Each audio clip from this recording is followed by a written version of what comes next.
26 পর্যন্ত তো সরকারটাকে যেতে হবে, তারপর তো নির্বাচন। 26-এ নির্বাচন হবে না। যত বাড়ি ভেঙেছে, যত বাড়ি ভাঙছে, সব হিসাব বিজেপির কাছে আছে। আমরা তৃণমূল ক্ষমতা পরিবর্তন হলে এদের বেআইনি বাড়িগুলোর মধ্যে এই লোকগুলোকে নিয়ে গিয়ে ঢুকিয়ে দেবো।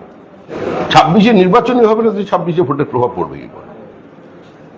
26 পর্যন্ত তো সরকারটাকে যেতে হবে, তারপর তো নির্বাচন। 26-এ নির্বাচন হবে না, নির্বাচন তার আগেই হবে। আমি জানি উনি বিজেপির সদস্যদের দ্বারা, বিধায়কদের দ্বারা নির্বাচিত সাংসদ, এবং আপনিও সেটা জানেন। ওনার মধ্যে হয়তো তখন আধ্যাত্মবাদ জেগে উঠেছিল, সেই জন্য উনি সমস্ত দলের ঊর্ধ্বে উঠে বলেন। সন্ন্যাসী মানুষরা, জ্ঞানী ব্যক্তিরা এ ধরনের কথা বলে থাকেন। হ্যাঁ, পশ্চিমবঙ্গে কোনো সম্প্রদায় দিয়ে, কোনো জাতপাত দিয়ে কোনো সমীকরণ তৈরি হয় না। যারা সেটা মনে করেন তারা সেটা ভুল করেন।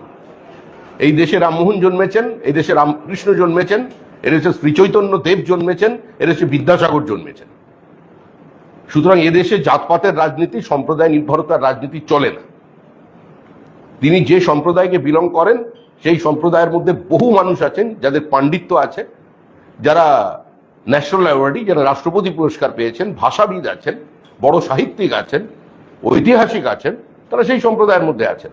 ফলে কোনো সম্প্রদায়কে নিয়ে, কুক্ষিগত ভোট নিয়ে পশ্চিমবঙ্গে রাজনীতি হয় না।